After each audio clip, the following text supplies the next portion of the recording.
Hi, good afternoon, ladies and gentlemen. It's 6 o'clock, so I thought we'll start the session. Just to give a small introduction to our forum, that's LEADS, we call it LEADS. It's an acronym.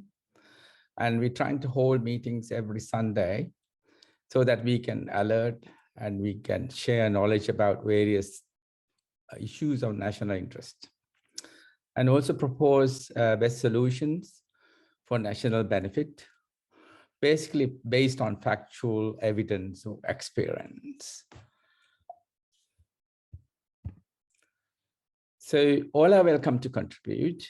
They can present, they can comment, they can discuss. The whole purpose is for us, all of us, to know from each other and learn from each other so that we can help our country recover from our problems. So basically, acronym LEAD stands for learn. That means that's what we are doing. We learn from each other, share expertise and evidence. We educate others. We promote leaflets, talks, videos, whatever we can afford and do.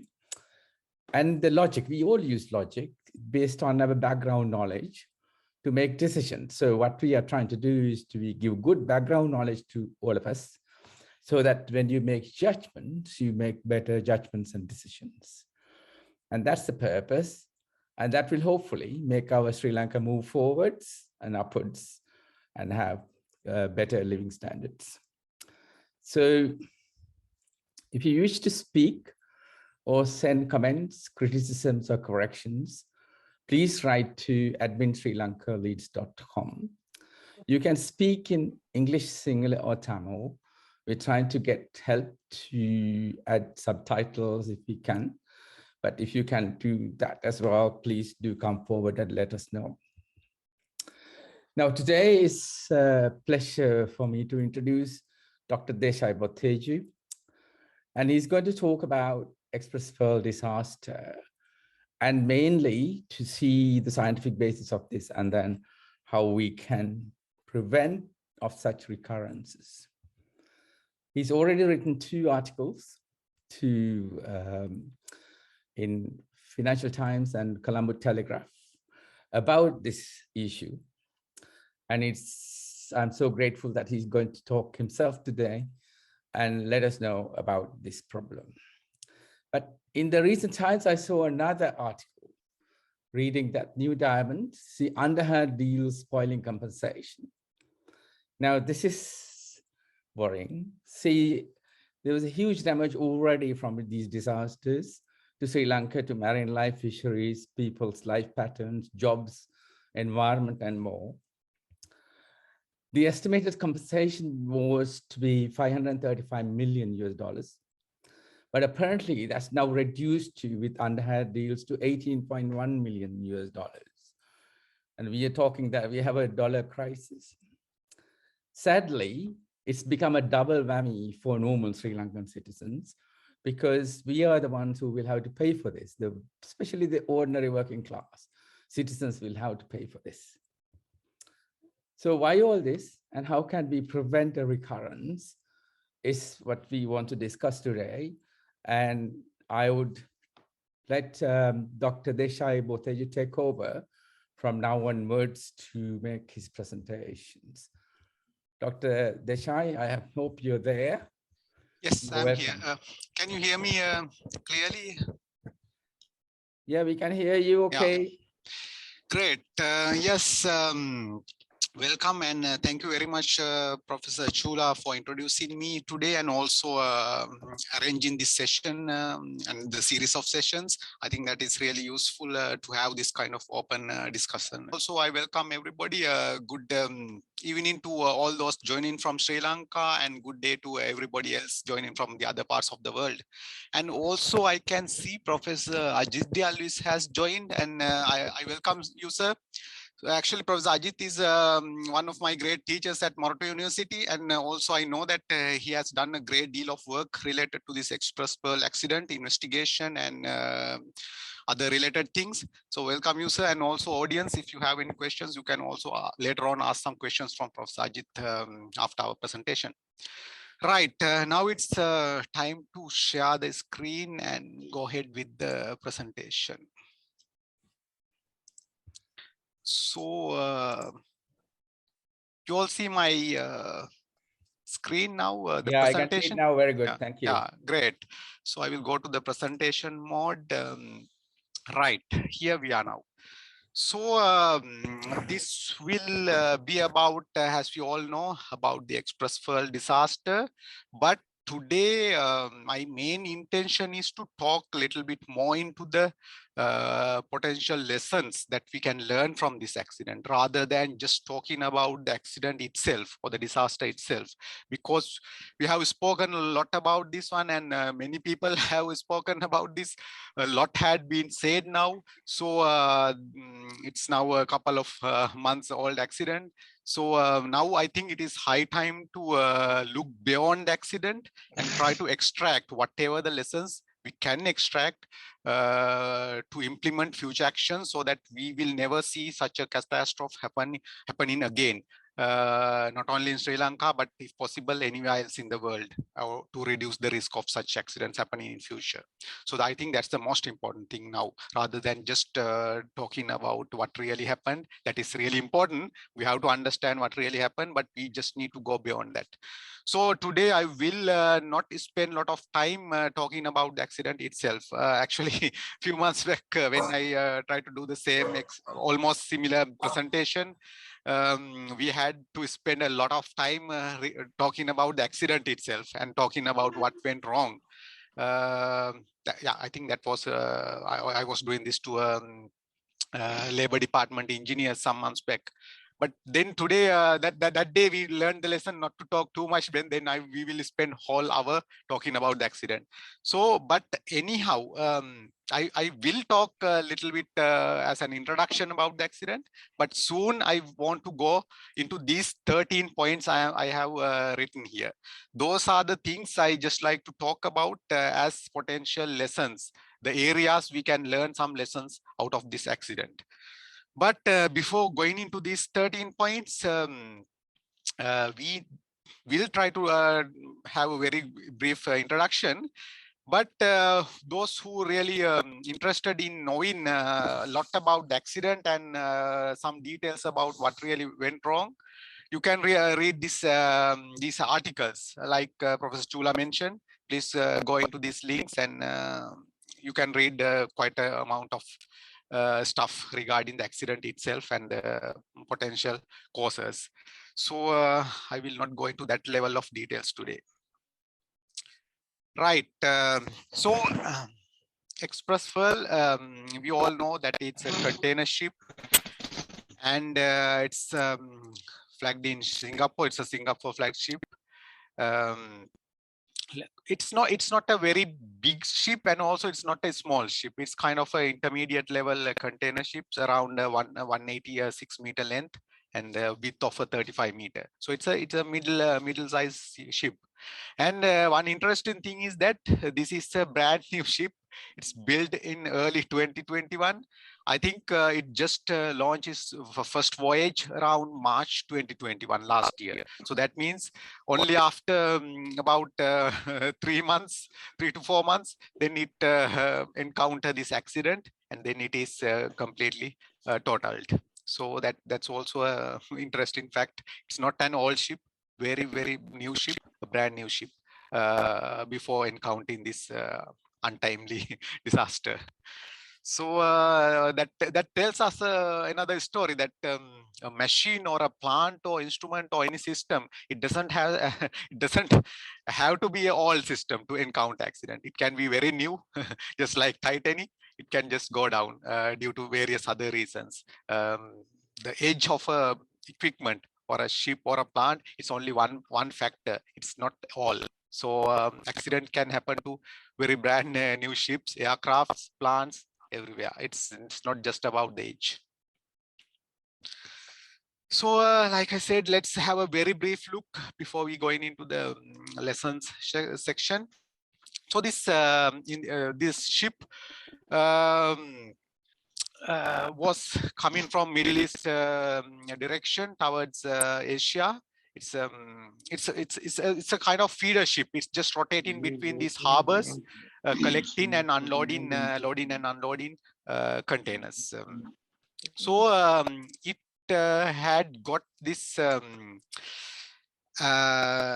many of these containers from Jebel Ali in United Arab Emirates. It is believed that one of the containers containing nitric acid, just after loading from Jebel Ali, started leaking, I think almost the next day. So when it is voyaging towards Hamad in Qatar, they observed this acid leak in one of the containers. Actually, that is considered to be the only container containing nitric acid, about 25 metric ton.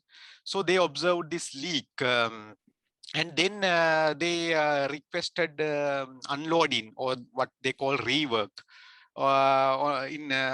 when they arrived in Hamad, but that was refused, telling that they really didn't have enough resources to do that. So that then the ship just continued with the leaking container and headed towards Hazira, India. And there also they tried to unload. Reportedly, they tried to unload and rework, and that was also reported. And then they just expect that they could do some rework in Colombo, Sri Lanka. So then arrived in Colombo the early hours of 20th of May, and that's when the ship came to Sri Lanka. And waiting to berth in Colombo Harbor, they just went into anchorage outside of harbor. And reportedly they sent an email requesting rework on HNO3. So then we all can see this has never been considered as an emergency, even by that time when the ship arrived in Sri Lanka, because you never send an email in an emergency, because you immediately request either immediate support or declare emergency. Nothing has been done. They just send an email to their agent in Colombo to coordinate this rework on the leaking acid container. So that's an important point. And then the midday, 20th May, the ship reported that there's a smoke alarm, a smoke detection alarm in the cargo hold H2. And but just after about 15 minutes, they again called Harbor Control Center and told that it is controlled now. That's no more smoke is visible. This fixed protection system is activated. That's a kind of carbon dioxide based fixed fire protection system activated within the cargo hold. But then after about 2 hours, they again called back and told harbor authorities that they have consumed all available carbon dioxide system. So there's no more carbon dioxide and the smoke is visible again. So I think the same day, by this time, it is around close to evening. So a team of Sri Lanka Ports Authority people went on board the ship, and they inspected, and they reported that no fire was observable, but this chemical fume, even in this picture, you can see this brownish, reddish, reddish, yellowish and slightly yellowish smoke here. So it is emanating from supposedly this leaking acid container. Remember that the container is not on top; it is somewhere below. Below means a few containers below, not the cargo hold, but on top of that, somewhere here. But then smoke is emitting from this the location. So you can understand this yellowish or brownish smoke. It's a clear sign of emitting nitrogen dioxide. That's what is emitting when nitric acid is reacted with any organic matter, or it's broken down due to heat. Then this NO2 or the nitrogen dioxide can emit, and that's a clear sign that it is related to the nitric acid container. And like mentioned, Ports Authority team went there, but they just observed and reported no fire, and then they went back reporting that's nothing, and no real fire extinguishing action initiated by that time. But in the same night, around 11 o'clock, then the ship reported that there is an observable fire on board the ship.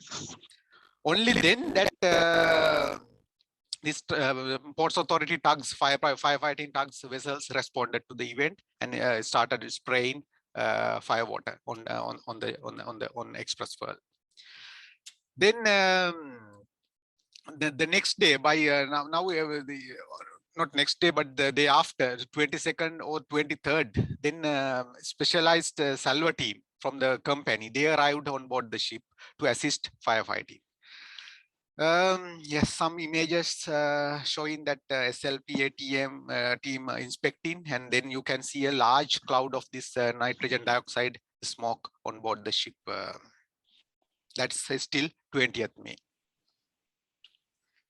And the same night, late night, now I think this image was taken from the living quarters in the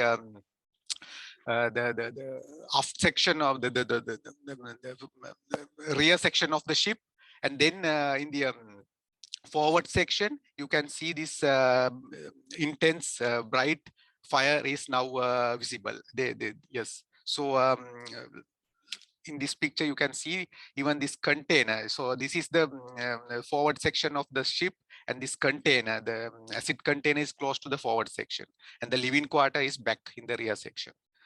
So in the it is this image also correspond with the approximate location of the nitric acid container, and the fire is now quite clearly visible. Actually, it's quite bright, and that means high temperature, really high temperature fire was ongoing by this time. But the situation was really controlled by next day morning. That means this firefighting by SLPA tugs did a good job, and they sprayed quite amount of water, and the fire was extinguished by the next morning. So you can see only smoke is visible here, but not real fire. But this whole part that is the forward section, it's darkened, so the fire has really caused some damage around this area. So that was still the situation by 21st May daytime. Yes, more images here. So yeah, and the like mentioned, the approximate location is corresponding to the location of this acid nitric acid container. So after that, then what happened? This kind of firefighting went on during 22nd and 24th May days. And the situation was that firefighting was going on, and the fire sometimes emerge and then it is controlled. It's like coming back and going back. That means the visible fire has always been extinguished, but the situation is that a chemical reaction or some non-visible stuff is going on inside the containers, and that heats up, and that leads to more fires coming back. So this outside fire extinguishing by spraying fire water was only effective for just temporarily extinguishing the visible fire. The internal heating is still going on. That's why the fire was keep emerging again and again and again. So that all thing that happens during this period until up to 24th of May. So it was kind of back and forth, firefighting going on. The fire comes back and extinguish, and then but after that it comes back. That is a clear sign that the origin of the fire is due to a certain chemical reaction. Because if it's just an ordinary fire with firefighting water and the sufficient cooling, it should extinguish for good. But the situation with the chemical reaction is that even though you just extinguish outside fire, as long as the chemical reaction is going on, it will generate a lot of heat due to this kind of exothermic reactions, and that can lead to fire, continuation of the fire or re-emergence of the fire. So that's one challenge with this kind of chemical reactions related fires. You can't just spray some water and forget about that. It's not the case. That is also the same case with other type of chemical reactions. Like, you know, this more recent days we have many electric vehicles with lithium-ion batteries. Not in Sri Lanka so much, but in Europe we have nowadays so many electric vehicles. And these electric vehicles, when caught fire. It's quite different from benzene or diesel electric diesel vehicle fire, because in the early those we all have experienced that when the vehicle catch fire, if it is just a diesel or benzene or an ordinary fossil fuel based vehicle, you can spray water and extinguish that. But these lithium ion electric vehicles, that's not happening. Even though you just extinguish, it keeps coming back. It can keep coming back for days and days, because this chemical reaction is going on inside the battery. The same is true here. That's why they never were able to completely extinguish this fire. Also remember that it's a highly crowded, the congested container ship, and there's no real access to the core of the container, the containing nitric acid. So whatever you do with the spray in water, it's just a surface effect outside. You are not really reaching the heart of the problem. That's where the chemical reaction was going on. But what happened after 24th was that weather really took a turn. The winds start blowing, and it became a stormy weather, and this ventilation, enhanced ventilation due to a windy situation, really took this fire into the next level. That means up to 24th, it was kind of a stalemate situation. But after that, due to the high ventilation by winds, the fire started catching up, and the control became less and less. So fire intensified after 24th, and by 25th, there was an explosion on board the ship.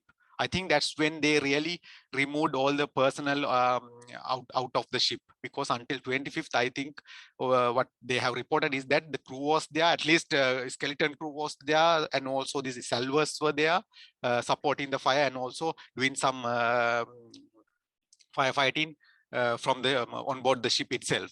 But only after this explosion, or at least they waited until this explosion to remove the crew. That's also interesting fact to remove. Actually, they should have done that much before that, because it was imminent that explosions could happen. Actually, we have even predicted that on 21st of May that nobody should be on the ship, and the explosion will imminently happen. But they waited until explosion really happened to remove the crew. That is, I think, that's not a wise thing to do actually, when the situation was so clear.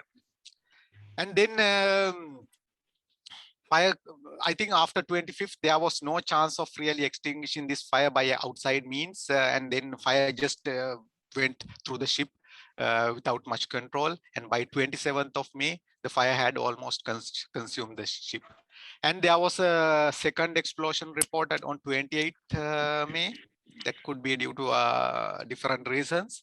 And by 1st June, the fire is basically over, and salvors were reportedly on board the wreck. It was not a ship now any longer, it was a wreck. And reportedly, they went on board to that wreck for some inspections. And 2nd June, attempt was made to tow the ship away. And due to obvious reasons, then ship sank. And from that onwards, it's a partially sank ship sitting in Sri Lankan waters, very close to the Colombo harbor. Yeah, here I'm showing some of the debris washed after the first explosion. I told you that on 25th there was an explosion, and just after that explosion, many containers went off board, and then they just came ashore onto this Nigambo area. They appeared on the Nigambo area shoreline on the beach, and this kind of stuff. And then now everybody knows about these knurls, because everybody was talking about they were talking, all people want to talk about the knurls because that's the visible thing.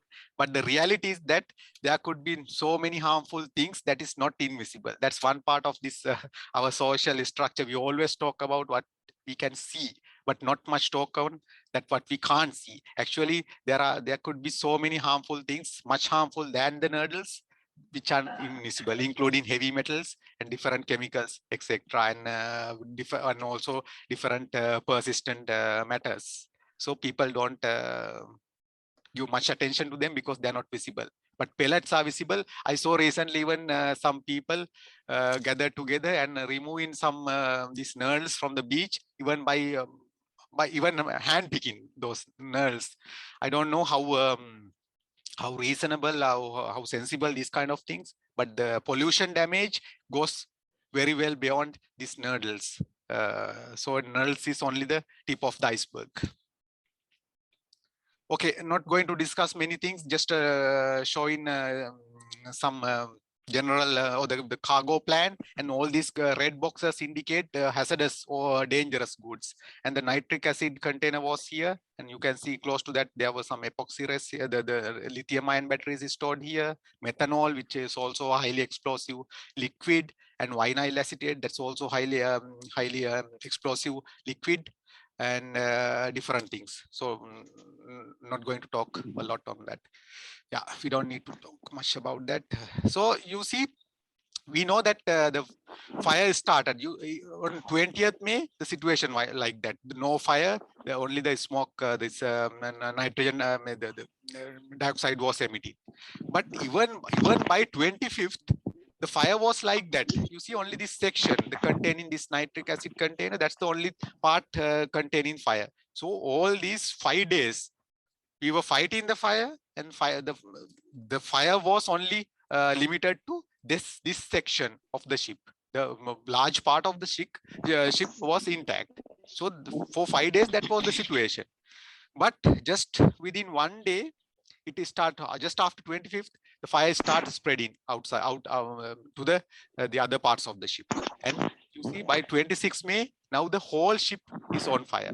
So it won't take much time. Once it is start spreading or escalating, it won't take much time to consume the ship. So that's why always this responding to this early phase of a fire or this kind of event is very, very important, because that is the only chance you can control this one. Once it comes to here, nothing can be done. Nobody can, even you can't go close to this ship to do any firefighting. So all the vessels has to go away and keep just watching. So you can't do much, or you can't actually do anything when the situation escalated to this level. Or you need to do the things what you can do, especially at very early stages. So that's a very important thing to remember. So that was the situation by 26th May, and then by 30th May, this was the situation. Now fire had basically consumed all combustible things, and the metallic things and the metal structure was remaining. See here that this is a container. Sorry, this is a crane. This crane boom. You see this? I think you can see this crane boom in other pictures. It was we are talking about this crane. We are talking about this crane. This is a brand new crane because the ship is brand new, and it's a few tons of good steel, and then it is completely melted like this one. So the fire should have been highly intense fire, and it should have easily, I mean, it should have come beyond 1200, 1400 degrees centigrade, because otherwise steel will not come to this level, this kind of melting. It is almost melted and buckled. So then we are talking about a really intense fire on board the ship. Actually, in a way, that is quite good, because in this kind of intense fire, you will basically incinerate many of these hazardous chemicals and stuff, rather than allowing them to stay on board the ship and pollute. So many of the stuff on board, at least on the containers located above deck, should have been basically incinerated. The stuff should have been basically incinerated at high temperature. That is somewhat better aspect, rather than partial combustion, because in partial combustion you will really create toxic stuff. So high intense fire is much better compared to that.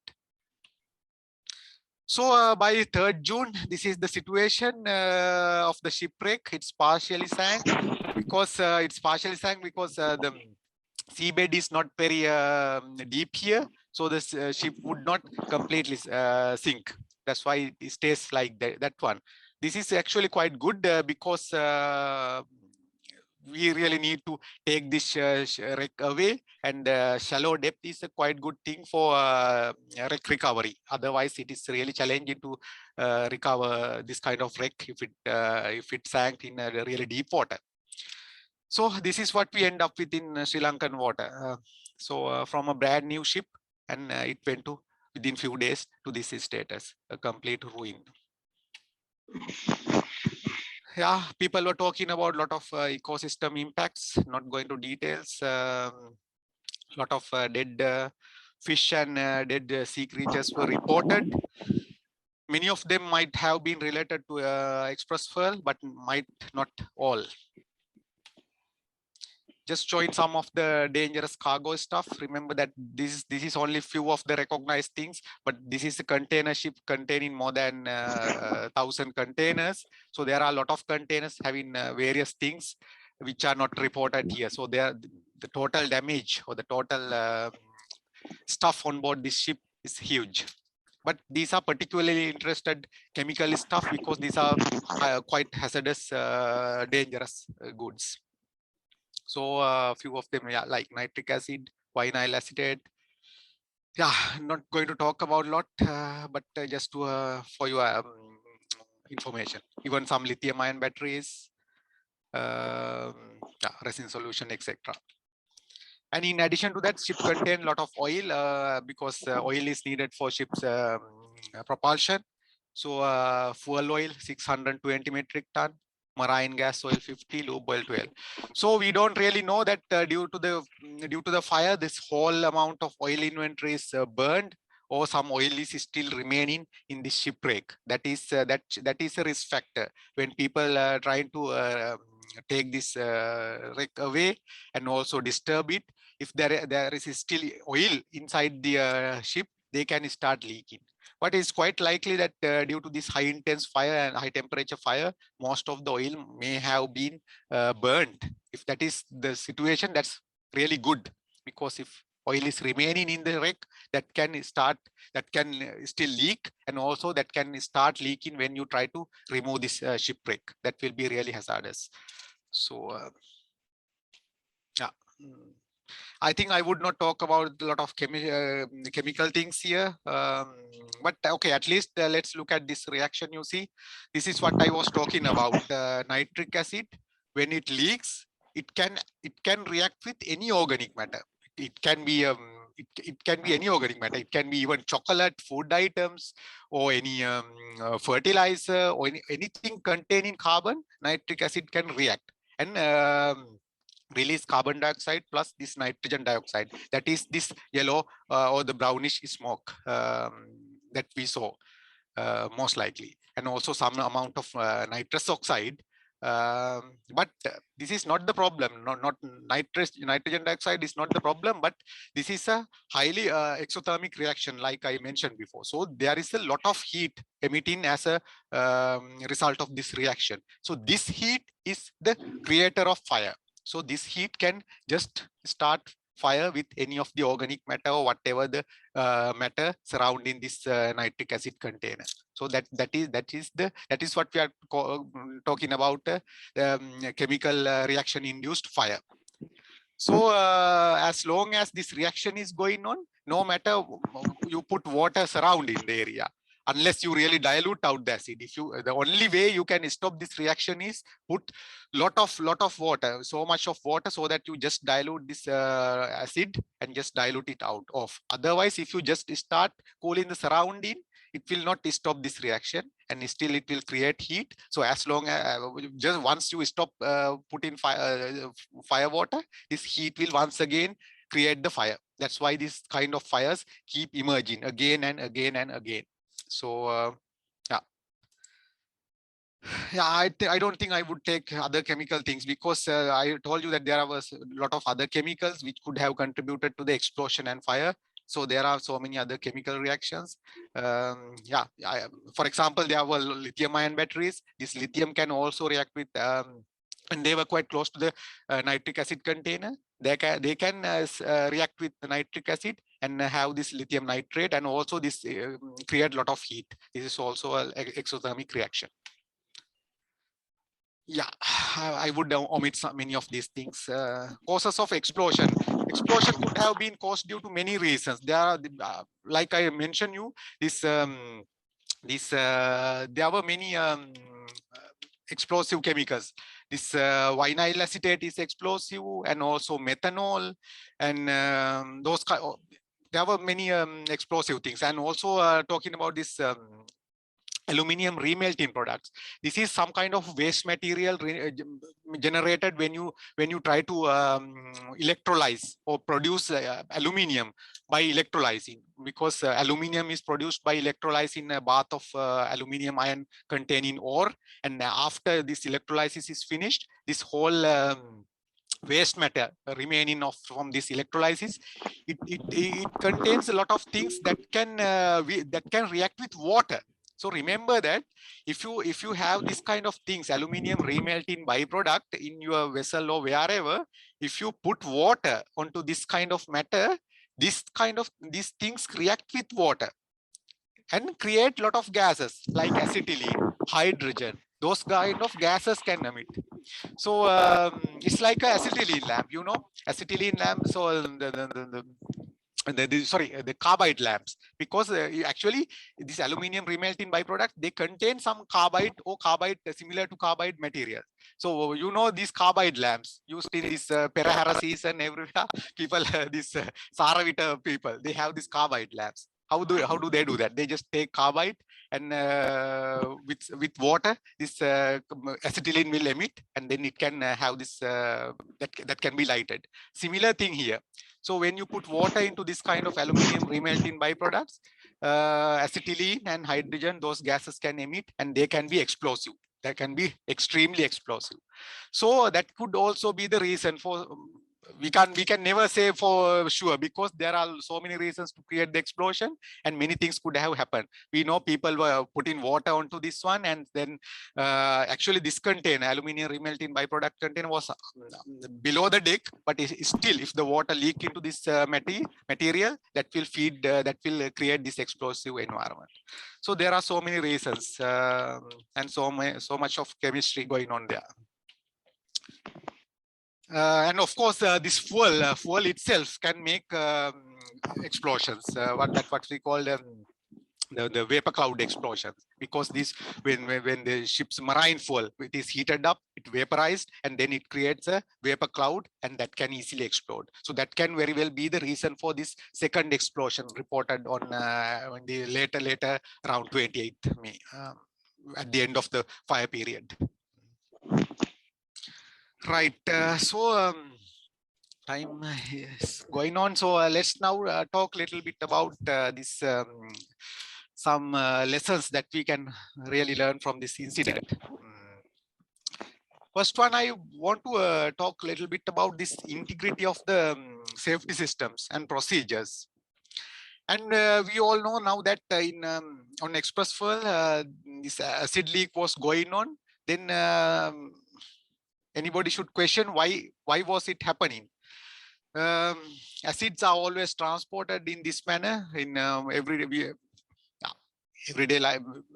They transport acids, all sorts of acid and these kind of things in very often, but not always.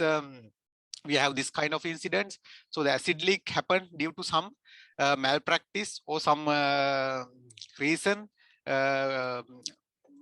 that happened due to not really following what we are supposed to follow. So it could be very well due to the unsecured package or the acid container inside this particular container, because it is a very well-known fact that many of these chemical manufacturers and hazardous goods or the dangerous goods manufacturers who are shipping these kind of things, then they are not always packing and securing these things properly inside the containers. So I read one article recently, and then in that article they were reporting about a survey they carried out related to this matter, and they were questioning a number of chemical manufacturers and asking. They were asked about their method of securing their containers, so cargo inside the container. And these are some of the responses they got. They were telling our products fit snug in the container, nothing will happen. They are telling that we fit these things very tightly inside the container, so they will not move, nothing will happen. We don't need any additional lashing or securing. And some people were saying we have already secured them onto the pallets. We have secured to the pallets, so we don't need to secure them into the onto the container. And some people were telling it's too expensive to secure our low-cost products. So securing will make more will be more expensive than the goods. So this is not a new issue. Actually, many manufacturers, they are not used to secure their cargo inside this, or the dangerous cargo inside the containers. They just pack and they just send, and most of the time it will just go okay, but in rare occasions it might not go okay. So they, especially in the sea, especially if you encounter rough seas, there could be a lot of movement. Even if you pack these things very tight, there can be a lot of movements inside the containers, and they can be damaged and the leaking can happen. So this proper lashing or securing is these dangerous goods is very important, but unfortunately that's not always been followed. So that's a huge problem in the cargo industry. One or the other problem is that there are so many undeclared dangerous goods. There are goods are transported which are not really declared as dangerous goods. I think if the numbers are corrected, if the numbers are correct, I recently read that it could be even more than 30-40% of goods delivered, the dangerous goods transported via sea, could be undeclared as dangerous goods. So nobody really think or believe, or nobody knows that there is a dangerous good in that particular container. So that's a huge issue. So these things can really end up in this type of catastrophes in certain occasions. The other problem is this enforcement mechanisms. We have a lot of regulations, guideline imposed by International Maritime Organization. One of them is this IMDG code. This is the International Maritime Dangerous Goods Code. Those things are there, but the problem is that it's very doubtful how we can really enforce these things, because there are so many requirements, and to enforce these things to the letter and in a rigorous manner, it will be very costly and require a lot of resources. And even if you have enforcement mechanisms, their integrity might be not really up to the required levels. And especially during these COVID times, we know that in many locations throughout the globe, these measures, enforcement mechanisms, integrity of them had been violated, had been deteriorated. So these things also, the global situations related to pandemic, also affect this kind of safety related matters that could lead to that could at least indirectly affect this kind of accidents. And yeah, talking about shortcut procedures. Whenever we have procedures, always shortcut procedures will come, especially in the chemical process industry. And we know this is a huge issue, having shortcut procedures, because at the beginning of a commissioning of a plant, we develop very nice procedures. This is how you need to operate this vessel or this process or this whole thing. But the thing is that after a few months of operation, few years of operation, these operators, they start developing their own procedures, because they start bypassing certain things, and simply because they don't see a reason. It just taking time and no real effect, they think. So that's how they start developing shortcut procedures. Shortcut procedures work most of the time, because they just do the job. But shortcut procedures were not there, and we have the full procedure, because we know the full picture, full risk picture at the very beginning, and engineers know the situation that the places there where things could go wrong. That's why they have the full procedure. But when operators develop this kind of shortcut procedures, they essentially remove this effective barriers or the buffer zones preventing different accidental scenarios. So that's why, even though shortcut procedures work time to time, when they go wrong, they can really go wrong.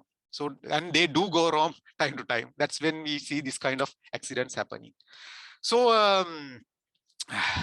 I'm not really going to talk about procedural HACCPs right now, but we will maybe we will talk briefly a bit later on. And this CTU code, yeah, here we were talking about the IMDG code. It's the International Maritime Dangerous Goods Code. This CTU code, it's about this securing of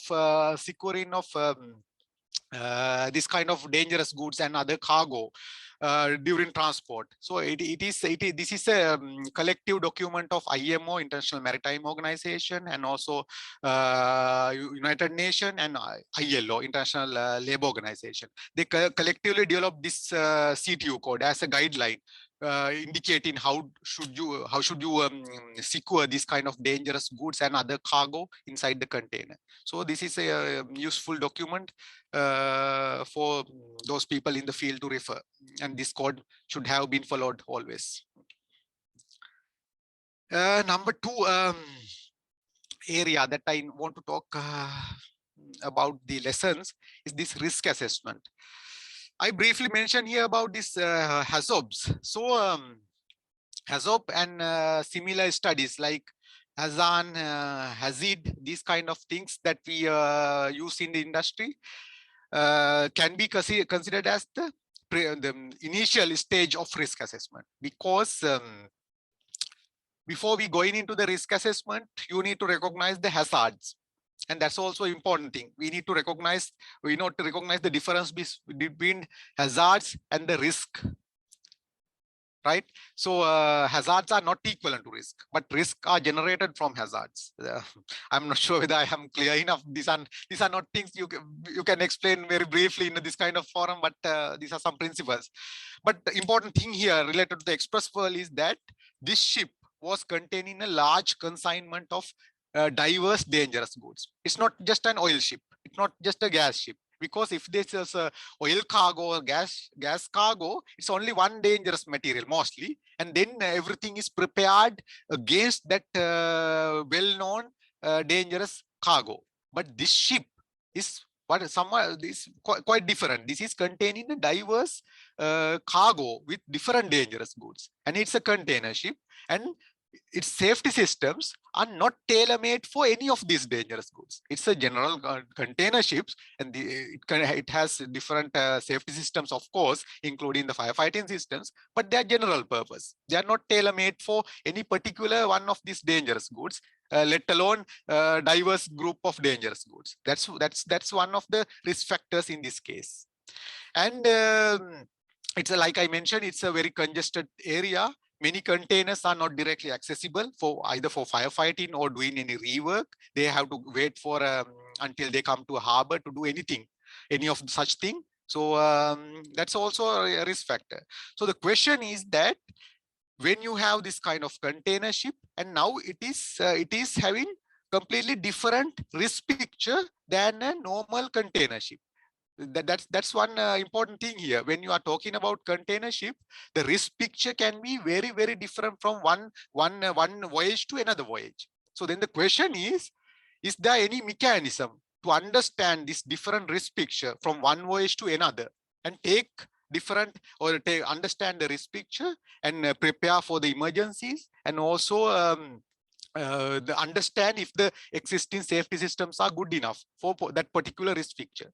I don't simply see that is always the case for this kind of container ship transport, because in specialized industries like oil and gas, we know the risk picture very well. If it is, for example, if it is an oil tanker, we know the risk picture very well because it's always been an oil tanker, it's oil tanker. So we have dedicated tailor-made safety systems for that oil tanker. Against, even though that is lot of there's a lot of cargo there, we have full understanding of the risk picture.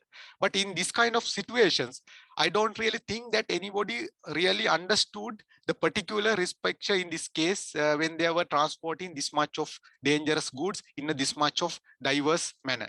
So I think in future, this is area we really need improvement, to have dedicated risk assessment for a particular journey of a particular voyage of a container ship of this nature. So otherwise, they will always end up with this kind of situation that they have a accidental incident case, but they don't have means to do anything about that, rather than making some telephone calls or sending emails. So, so this should be taken into attention in future, especially International Maritime Organization and other international bodies.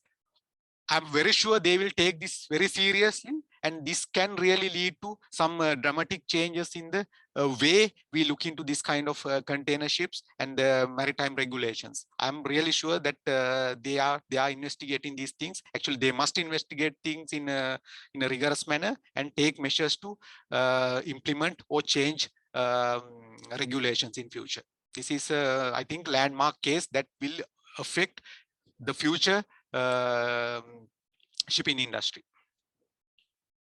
Okay, I don't think I would take many of these things, but HACCP is one of the preliminary risk assessment thing. It's not really risk assessment, but this kind of a hazard assessment. But we have to first recognize hazards before we go into the risk. First, we recognize hazards, and then out of the hazards, we go into risk. But what I want to tell is that there are different types of HACCPs. The meaning of HACCP is hazards and operability assessment, and we are very familiar with this process HACCPs. But in addition to process HACCP, we have different types of HACCPs, what we call human HACCPs, procedural HACCPs. So in the case we are talking about here, this kind of shipping of dangerous goods, we can use this kind of procedural HACCPs to understand the hazards we are facing and understand the problem areas. For example, if we can do a procedural HACCP about controlling these dangerous goods, how do you pack dangerous goods, how do you take these dangerous good containers, and how do you store them on board the ship, and how do you handle and how do you make sure that enough firefighting capacity or firefighting means are available to each position of the container. Those kind of things we can really address in a procedural HACCP and understand the risk picture and also the problem areas, and understand whether we are really doing the correct thing. So that's only I just want to mention here. But these things can be described in very rigorous manner, but not in this kind of forum. What's the time now? Yeah, we are taking quite time now. Professor Chula, how much time do we have remaining now? It's okay. We have unlimited time, but I see 1 to 1.5 hours is our kind of schedule. Okay, then I will take a little further. Actually, out of 13 factors, we still have addressed only just 2. But okay, I will take few more factors. We don't really need to finish the whole presentation, but let's talk as much as we can right now. I also like to take few questions, so I want to save some time for that as well. So talking about emergency preparedness, yes, that's a very important thing. Once you understand the risk, because this previous area I was talking about the understanding the risk and risk picture and doing the risk assessment. But as soon as you understand the risk picture and you have carried out the risk assessment, you need to do your emergency preparedness. Because of course, after understanding the risk, what you do is that you mitigate the risk. You do certain measures to mitigate the risk. But even after taking these measures to mitigate risk, there's always remaining, or what we call residual risk. So to address that residual risk, or to address the uncertainty related to this risk assessment, you need a very clear emergency preparedness plan and the emergency preparedness procedures. Just a plan is not sufficient. According to the plan, you need to be ready with equipment to respond to an event, and you have to train people. You need to have trained personnel. Those are very important. So all those things come under emergency preparedness. And it's very important that you really understand the accident scenarios. So that's where the risk understanding comes into the play. That's why I emphasized previously that it is really, really important to have a proper risk assessment for your particular case, particular voyage in this kind of a ship, or in this kind of ship, the particular cargo environment.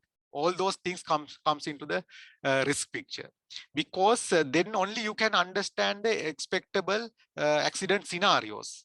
For example, if they really had thought about this kind of leaking acid container, what could have happened? Then they would not have been helpless like that in the sea.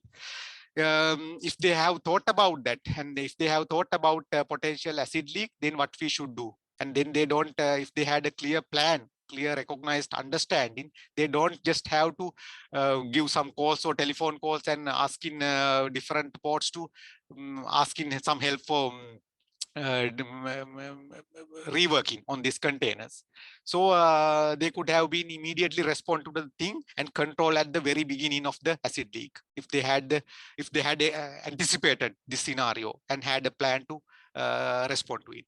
So throughout this expressful accident, what we see is that they never had kind of very concrete procedure or concrete control over this acid leak. They were always trying to respond into the situation at the moment, what's going on at the moment, but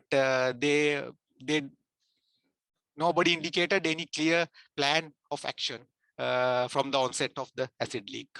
That's why they had to resort to different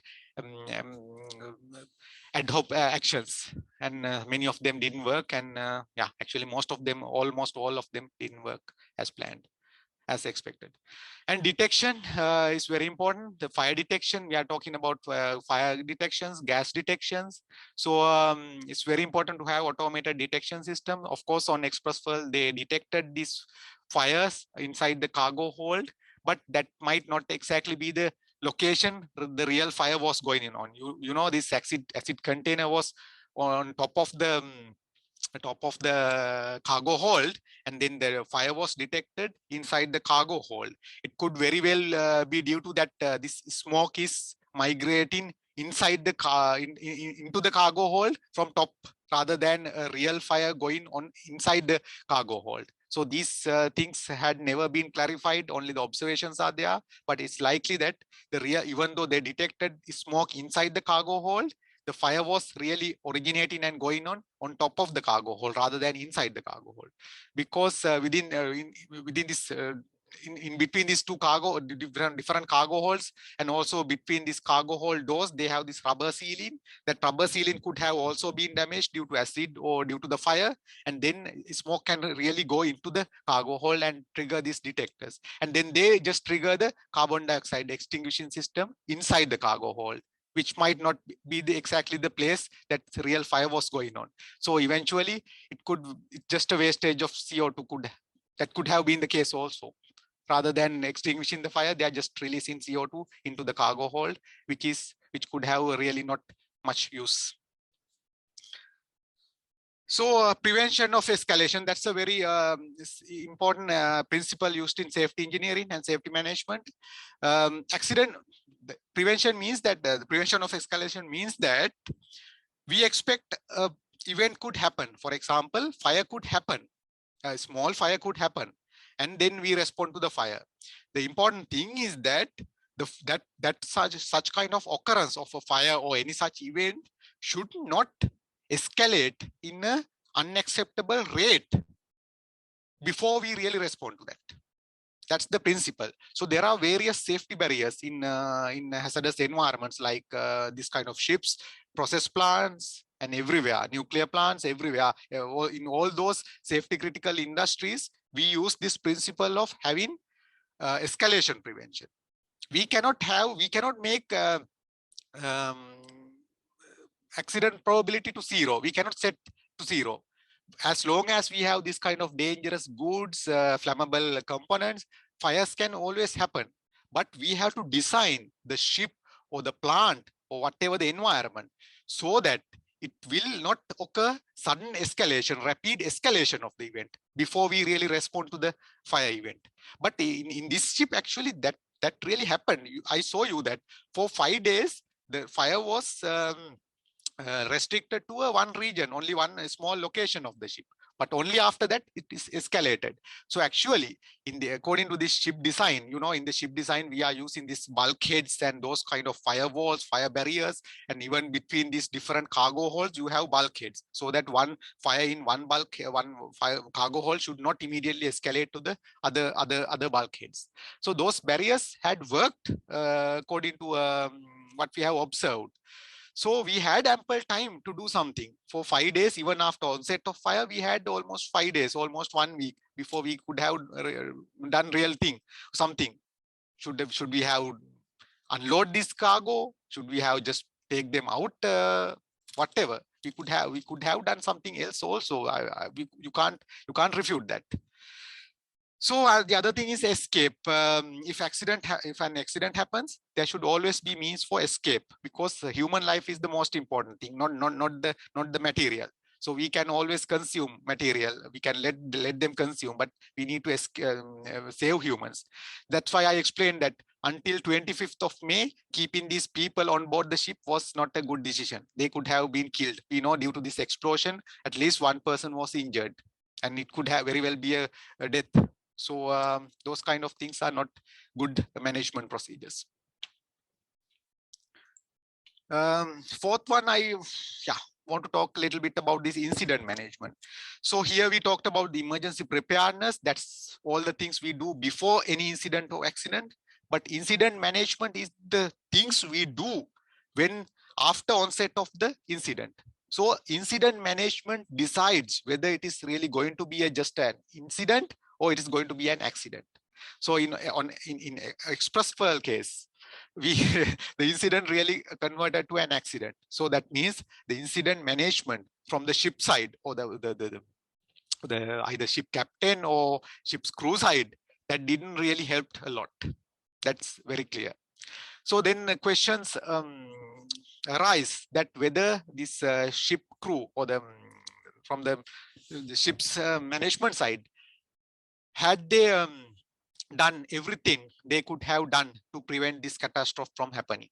That is an important question, because we know that I think the acid leak happened around 11th of May. So almost for before then they arrived in Colombo 20th of May. So more than 1 week they were having this acid leak eventually, until it eventually led to this fire. So the question is whether they had done everything they could have done. We know that they tried to reach different ports and also call the ship company, and that's what they were doing. But we never happened to know anything about the actions they really took during this period. If had they continuously cooled this area, had they access to this container, and did they do anything rather than just observing the acid leak? We never know. We never got to hear anything from them. So we don't really know what they did rather than making calls and asking ports to rework. In reality, I think if they really understood this risk, they should have completely cooling this area, continuously putting fire water on this container or the surrounding area, either using fire hoses or using fire cannon if they had any such fire cannons on board the ship. I didn't see that, but any such thing, we don't know what actions they took to cool down this area, because like I explained, this is an exothermic reaction.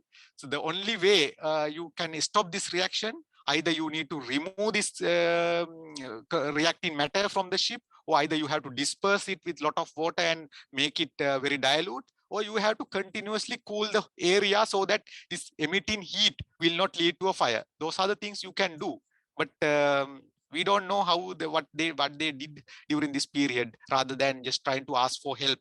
So all those things matters. And the other question is that, did they really understand the repercussions or the gravity of the situation, rather than just understanding it as acid leak and just understanding this as some smoke emission? Did they really know that this could lead to this kind of catastrophe? That is highly questionable. I really don't believe that they really understood the gravity of the situation, of what could result from this kind of acid leak eventually, rather than just being acid leak. But I know the code I showed you, the International Maritime Dangerous Goods Code, that really mentioned about this exact situation. They talk about nitric acids, and they generally talk about the acid leaks, and also they have clearly mentioned that leaking nitric acids could lead to fire due to this chemical reaction. That is clearly mentioned in IMDG code. But We don't know much about this crew's experience and their understanding about these codes and their interpretation. We don't know. So all those human factors also affect the knowledge, the experience of the crew. Everything comes into the picture when you are responding to this kind of thing. So comes into the incident management situation.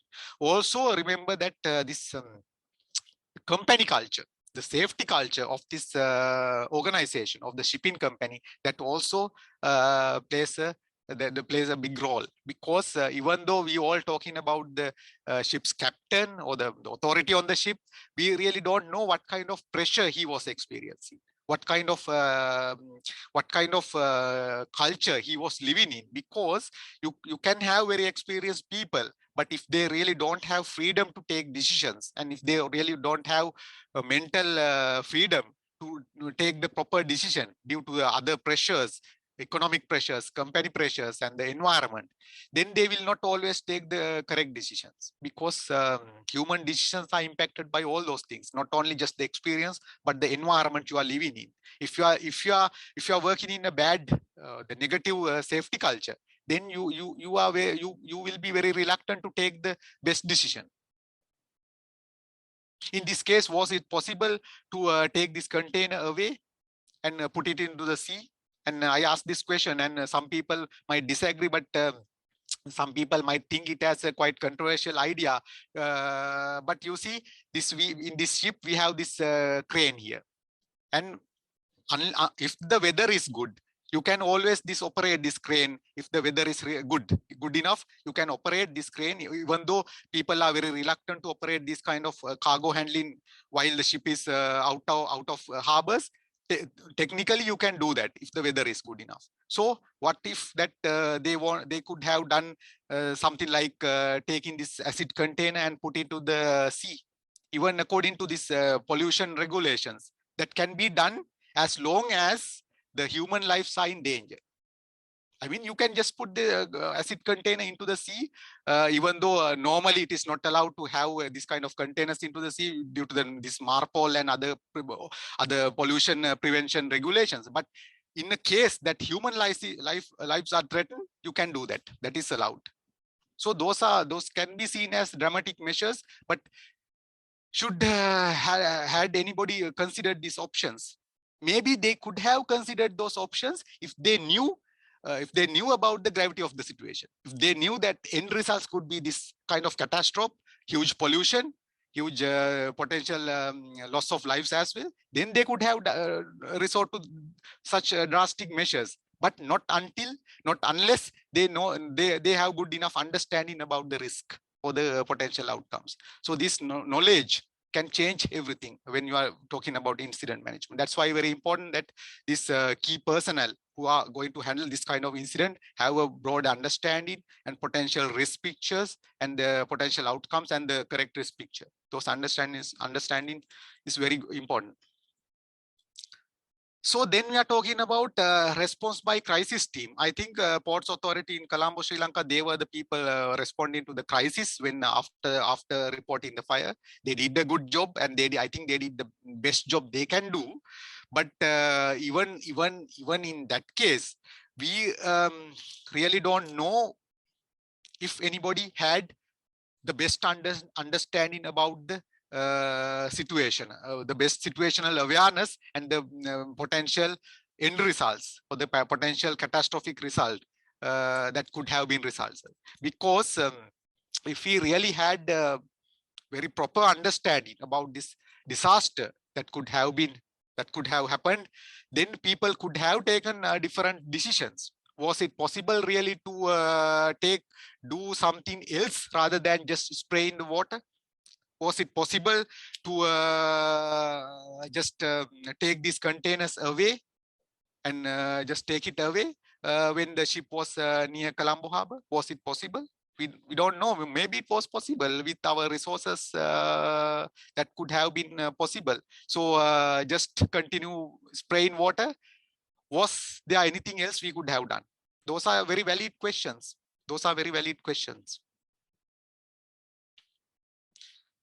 And number 6, I want to talk a bit about accident response structure. Here we are talking about the overarching, the country level response structure, not just about the express fuel, but the systems in place in Sri Lanka regarding responding to this kind of accident.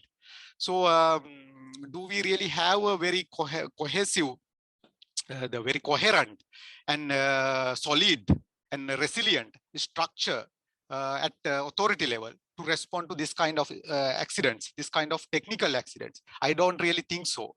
I think in future we need to really make important restructuring of the way we respond to accidents, and also kind of authoritative structure that can quickly respond and also have authority over different stakeholders. Because I saw in this case different parties were involved, either it's a security police or the debris collection and the marine authorities. Different government parties, they had to work together.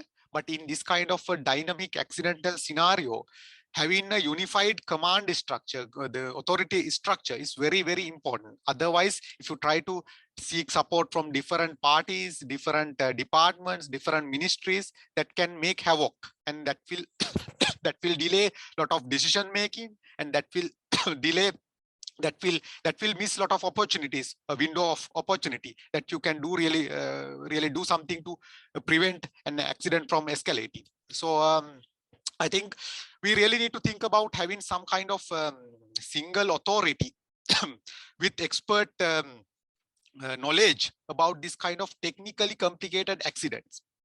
Because when you're talking about disasters, it can be a flood or can be a tsunami or natural disaster. But these kind of technical accidents are very different. You need to have an in-depth understanding about the technicalities, the technical matters surrounding of these disasters. For example, in this case, we are talking about this acid leak. So we all now know that this is beyond acid leak. We need to know about the chemistry, the outcomes, the safety barriers, and the ship design. Those are very technical things. So normal disaster prevention or accident response authority cannot really handle this kind of things without specialized knowledge. That's why I think Sri Lanka should really create some sort of accident prevention and response authority related to this technical industrial accidents, particularly, rather than just trying to use the existing structures which are basically aimed at natural disasters and road accident, etc. These are not simply good enough to effectively handle this kind of accidents. So in future, we should really think about such things, creation of such hierarchical authoritative structures to handle this kind of accidents. So then they need to gather experts, and they need to gather not only the expert, but they need to have material resources to respond to this kind of accidents. For example, do we really have these underwater vehicles to inspect this kind of ship without endangering divers? No, we don't simply. So those things, all those things, that's only example. So such expert knowledge and also resources should be gathered to respond to this kind of technically complicated accidents. In Sri Lanka, I don't think we have such infrastructure or even sufficient legal basis to do those things. So legal basis also comes into picture. Then there are a lot of work that Sri Lanka need to do in this area of managing, responding, and also preventing industrial accidents. Yeah, talking about societal response here. So this kind of images went all over the globe, and you all know that it was an international shame actually to the country when we see these kind of things. So after the explosion on board the Express Pearl on 25th May, and we know that a lot of cargo debris came into the sea area, the beach area in the surrounding Negombo. And immediately people were collecting these kind of things, gathering and collecting and taking home. That is extremely hazardous thing, and that is very, very dangerous thing to do. And also, I think newspapers reported that many people experiencing itching and difficulty of breathing after contacting these debris, and that is very understandable because many of those chemical agents, including this the vinyl acetate, they can really cause this kind of symptoms to people. So it is no wonder that people experience that itching and difficulty of breathing. So these are very dangerous hazardous debris, hazardous cargo, and hazardous waste that should be people really should be keep away from this debris. So first thing authorities must have done was that creating exclusion zones around this debris, and not allowing anybody to go near there, and not let alone touching them and collecting them. That's a real embarrassment actually. So then talking about societal response, that's huge problem that Sri Lanka is facing. The people, generally speaking, most of our people, they don't really have understanding about this industrial waste and industrial accidents and how to respond to them. And even in tsunami, that that's a natural disaster, but even in that case, we due to our lack of understanding of or the lack of societal safety related understanding, a lot of lives were lost. So large amount of lives could have been saved even in the case of tsunami if people just used common sense and had some at least minimum level of safety awareness in the society. And we again saw that even after decades after the tsunami, the situation is still the same. That this picture proves that people just go collect and try to collect this very hazardous and dangerous cargo. That's a huge problem we are facing in Sri Lankan society. That's a lot of things has to be done to enhance the safety awareness of general public and generally in the society. So I think the best place to start is the schools. So at least in the schools, you should have some subject, or at least a part of subject, giving basic understanding about safety and how to behave safely and how to respond to events, natural and unnatural, industrial hazards, and gas leak situations. Those kind of things must be addressed as part of some lessons in at least in school, because young generation is the one that we can save, we can change. I think the older generations might just be a wasted generation. We can't do much. Of course we should try to do something, but the best hope will be the young generation. So schools are the best place to start to give this kind of knowledge, understanding. So I would highly recommend, I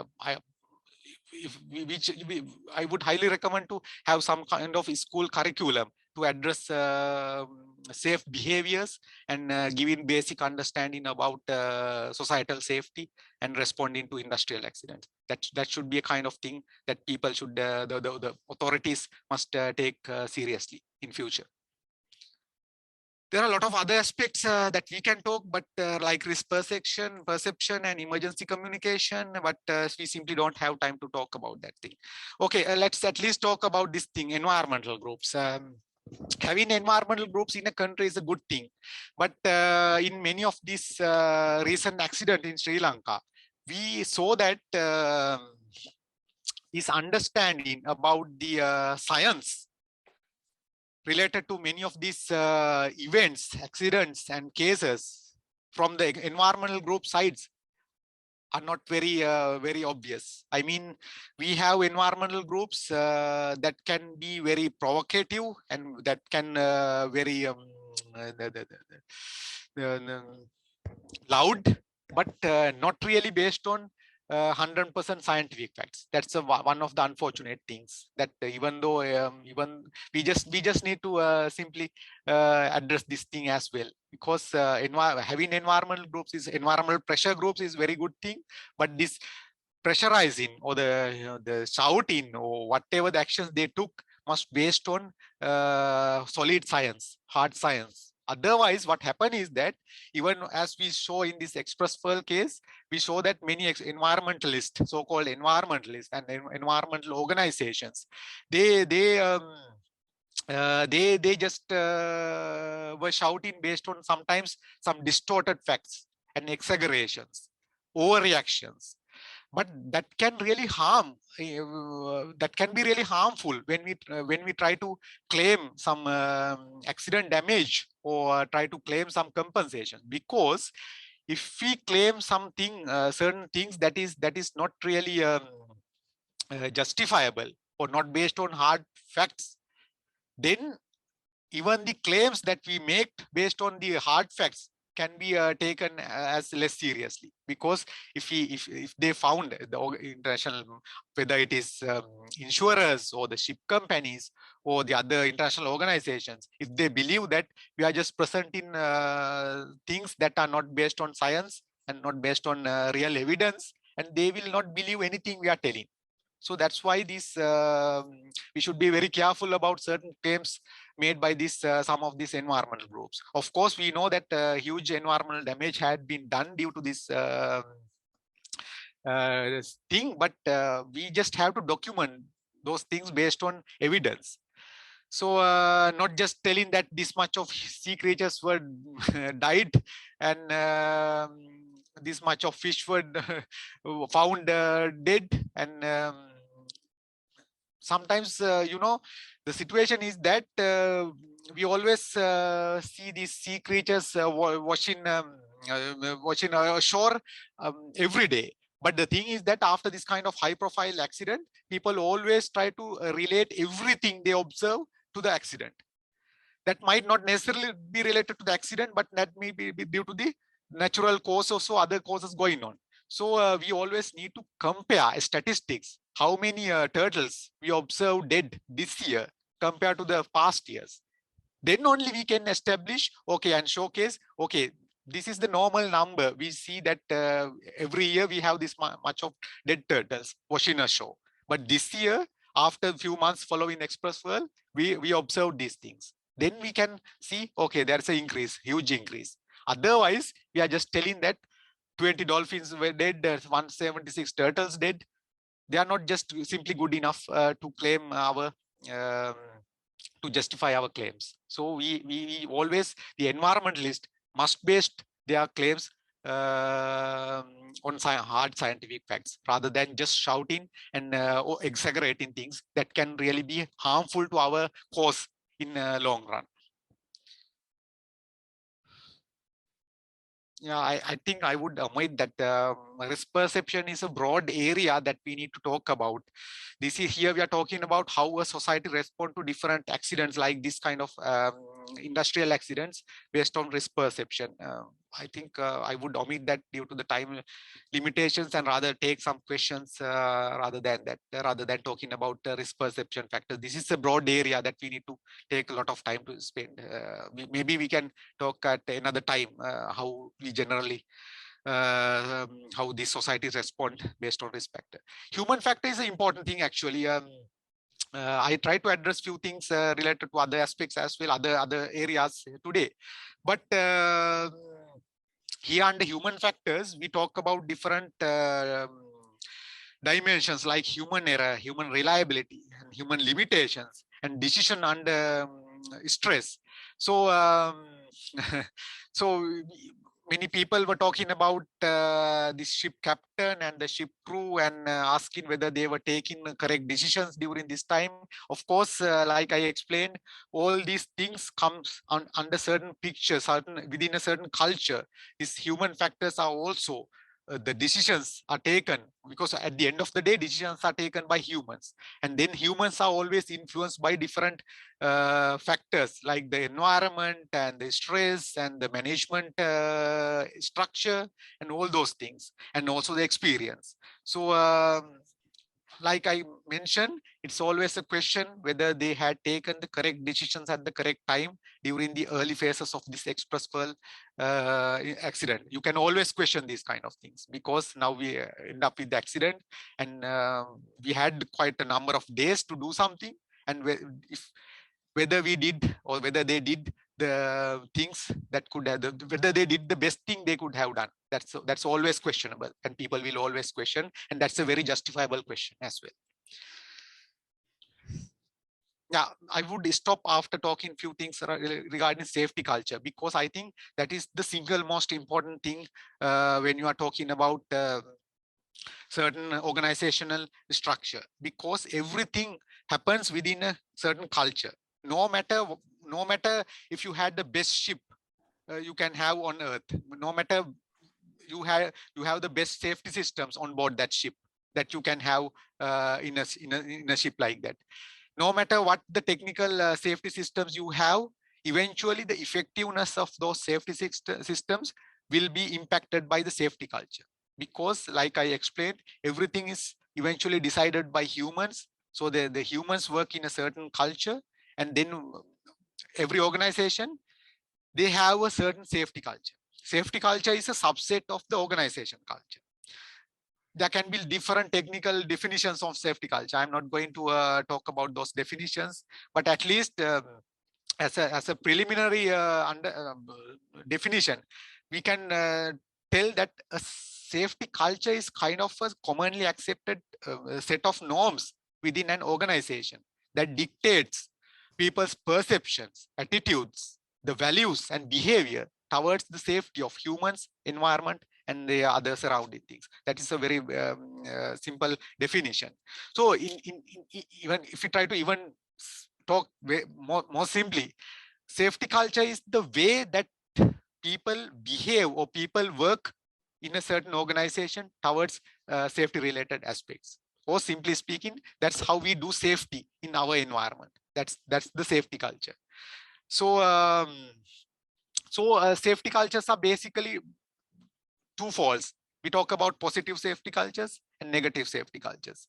In positive safety cultures, we try to go beyond compliance, because the compliance is the minimum regulatory expectation. In a positive safety culture, we try to do the good thing, the best thing, rather than just not limiting to the compliance. And also in a positive safety culture, we are always trying to learn from experiences. And every day we are trying to improve compared to yesterday. We always try to do something better than that we did yesterday. So that's how in a positive safety culture, we have a very open-minded and continuously improving mindsets towards safety. Comparatively, in a negative safety culture, we believe, the people believe that, okay, if you can just satisfy the compliance requirement, that's good enough. And if possible, they will also try to negotiate or compensate, try to negotiate on the compliance requirement. And if possible, they will try to avoid that. And learning is not given very high attention in a negative safety culture. They basically believe on experience. They will always argue on that, okay, we have very highly experienced people and we had never had accident over last 20 years. So why we should worry? Why we should learn more, or why we should do more? Because we never had accident during last 20 years and we have experienced people. Because it simply be that during last 20 years, they were been lucky, just simply lucky. So next day there could be a big accident. So that can happen in a negative safety culture. So the list goes on. There are so many things. We can have a different dedicated lecture on safety culture. So I don't think I would spend a lot of time, but at least one last thing is that in a negative safety culture, you always try to blame accident on people, a person, one person, no group of person, rather than trying to learn the lessons. So that's why it's very, very important after this express fuel, we learn these lessons rather than just blaming on a person and going into a court case, or just blaming and getting some compensation and then forgetting it. That should not be the eventual aim, because if we don't learn the lessons here, we will see another express fuel, maybe in 2 years, maybe in 5 years, or maybe in 20 years.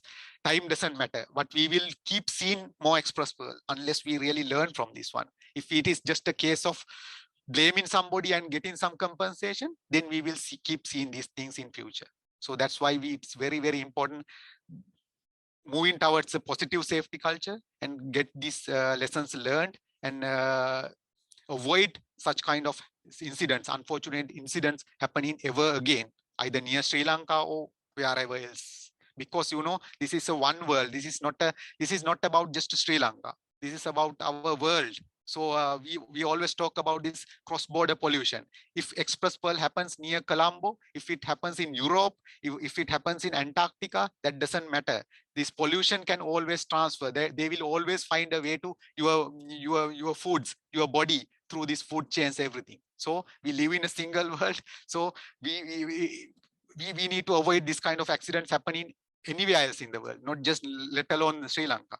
So we need to have that kind of understanding.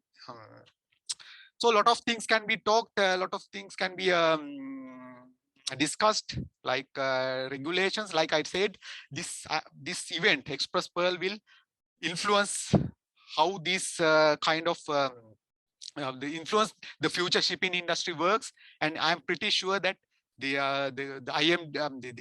IMO, International Maritime Organizations, and other authorities, other international organizations will have very close look at this case, and there can be a lot of changes in future, and also the way they operate this kind of ships in future. There can be a lot of things learned by international communities. So it is very sure that international communities will learn a lot from this case. So the question is that in Sri Lanka, are we ready to learn our lessons? That is the thing that we need to address as Sri Lankans.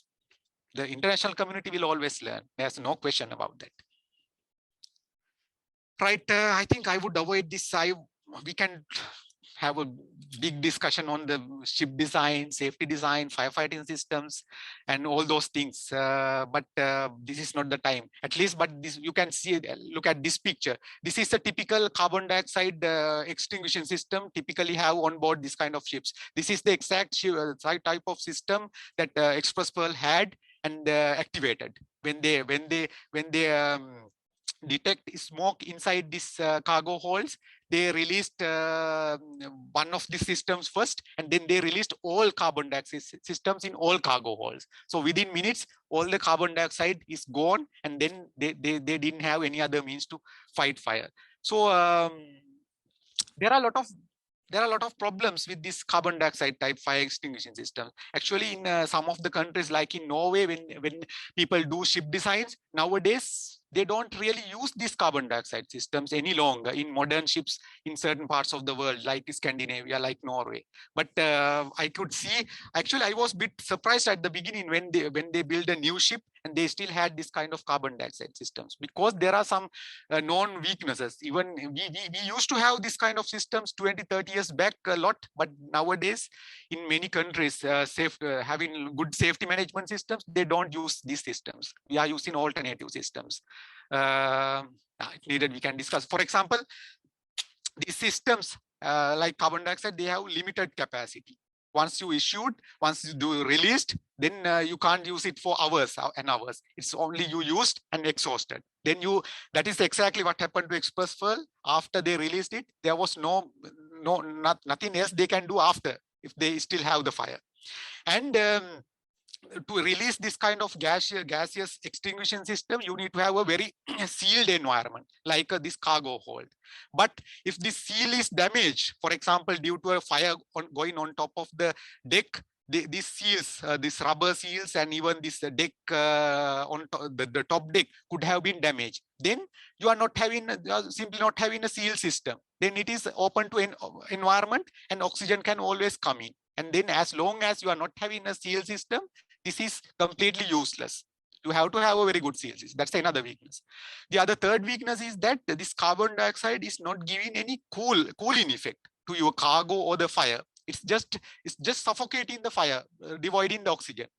But other systems, if you have some water-based systems, or if you have some water mist-based system, then they will provide certain cooling effect to the surrounding. But carbon dioxide systems doesn't have such a cooling system. The fourth weakness is that these systems are very dangerous.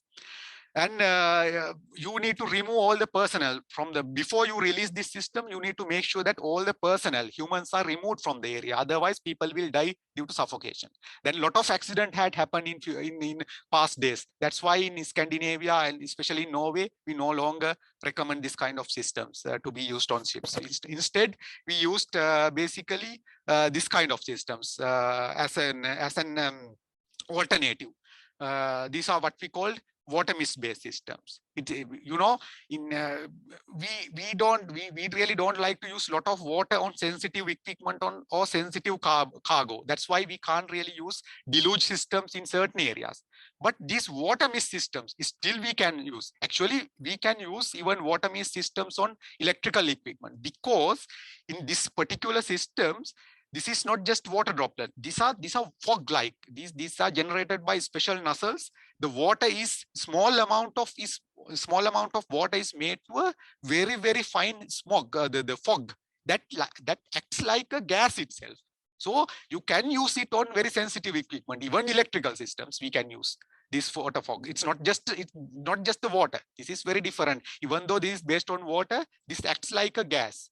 So these are very good systems. We replace a lot of carbon dioxide systems with water fog systems nowadays, and it's a very reliable system. Okay, a lot of design details here. I don't want to talk more due to the time.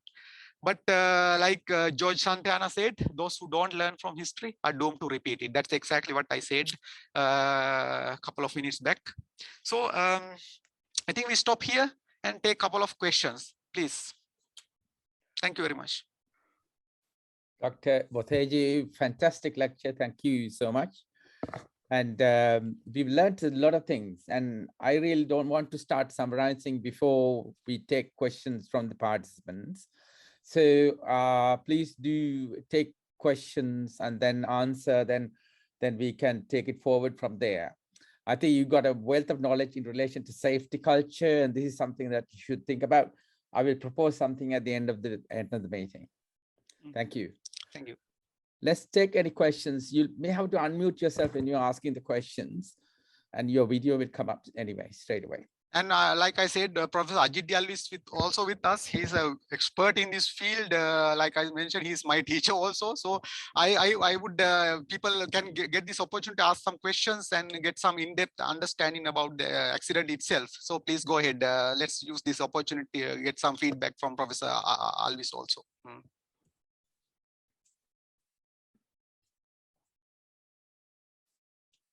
Or maybe we can ask Professor Ajit himself to give a very brief overview on this accident and your feelings about that to our crowd here, or some feedback on this whole event. I think, Dr. Boteju, Yes, sir. I think it's your presentation. Anyway, if some questions come, maybe let's see. But what is interesting is the second Daily Mirror article that Professor Chula, I think, put in forward. It's a media article, and there are this raises a lot of questions. Maybe that's something also. So, sir, Professor Ajit, what do you think about the current situation of this whole scenario? We know that now we have the wreck, and then a lot of things had been going on.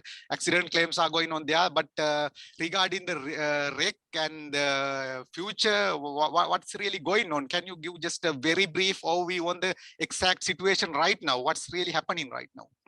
I think 3 members of the team are here, including you. The point is, currently the government, we have a lot less information, I must say, at this stage on the specifics on the wreck removal.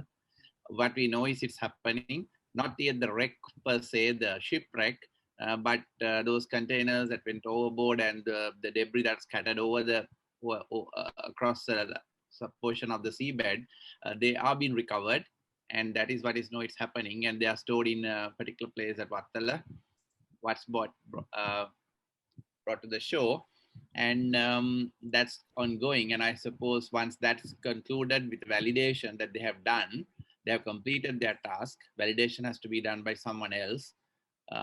and then they will work on the wreck. I suppose that's the way. We don't have the time plan. I mean, as an environmental assessment team, we do not have the, for the moment, we do not have the timeline of them from them. Because the wreck is owned by the ship owner and the salvo, and I suppose that's standard, because we didn't confiscate the, we didn't impound the ship at the beginning. So I suppose it's still owned and everything, they have certain rights, even though this is our territorial waters. Right. Yeah, thank you very much, sir.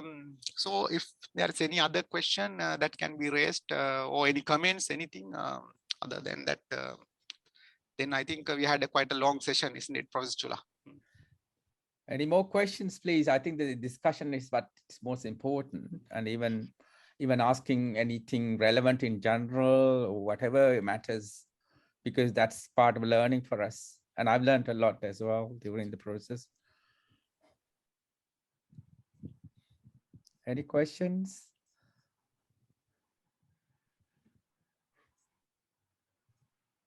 Anything at all? Okay. So the silence probably says what it's there. There was one question asking whether it will be public. I'll be putting an edited version in the YouTube in a day or two. So you'll see you'll get the link before the next meeting.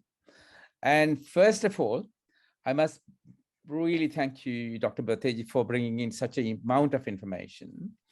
But in general, the relevance is not just here for the expo or anything like that in the future. There's so much relevance for us, all of us working in various industries, various institutions, etc., to think about safety cultures. And you brought up the most important part about hazards and how to identify an hazard. Now, do we identify hazards on the road or when we are working? It's a question. We don't really, because we don't have that culture of identifying hazards and reporting that. So it's part of the safety culture. And then risk management. There are risk management managers, for example, in hospitals who are supposed to take into all those things and also teach all staff. So likewise, we'll have to have continuous teaching about safety culture in various institutions. And then risk assessment and mitigation, you talked about very well. And it's another thing that really, applies generally universally to all of us. So that's something, and also operating procedures. Now I can take it, for example, I was involved in designing some medical training programs in emergency doctors. And we do have a little bit about chemical incidents, chemical warfare treatment plans, but there is no operating procedure. Say if you see one, you have an operating procedure, and these IT days, anybody can, in their own institution, develop an operating procedure, make it available so you can see on your smartphone, even if you don't know anything about it, and then just follow the procedure. So that way we improve our standards of risk management. I mean, for example, say road traffic accidents in this country, we have now 9 people dying every day on the roads and 11 people getting damaged, and the cost is 4% of the GDP. And do we have any operating procedures? Do we have risk assessments? Do we have hazard assessments? Anything like that? I don't know really.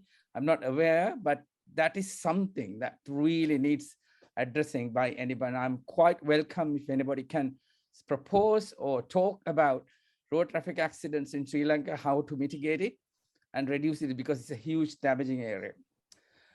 Then you also talked about, in relation to the Pearl, about hazardous material. Now, we have hazardous material. These things don't just come into the ports. They need transport in the country itself and store it in the country itself. And then we know that the whole of Beirut exploded because they stored something that is hazardous in there without anybody's knowledge, didn't know what to do, and the whole city got exploded. So likewise, if you don't follow the hazard identification, then we don't follow that. Say, for example, in medicine, if you're requesting help, we have an acronym called SBAR. SBAR is that you got to explain the situation, and then B is tell the background, the story as to why what has happened, and then R is you have to tell about the reactions or what actions you have taken. And then R, at the end, the R means that you will have to request help and you have to specify what request you are helping. And you were telling that we probably didn't have any of this information when we were asked to help. So in this situation, so things like that. So if we have that kind of background, culture, then we will not get into this kind of trouble. So that's another thing. And also emergency preparedness that you talked about. And I must say that we didn't have any or very little emergency preparedness when we had tsunami, and then we were completely, lost in that. And then slowly there was some, at least on the medical front, we had started developing procedures, and then we now have actually emergency physicians who should be responsible and take care of this kind of action. So it's a good lesson for them, if any of them are listening, to take action and develop their operating procedures.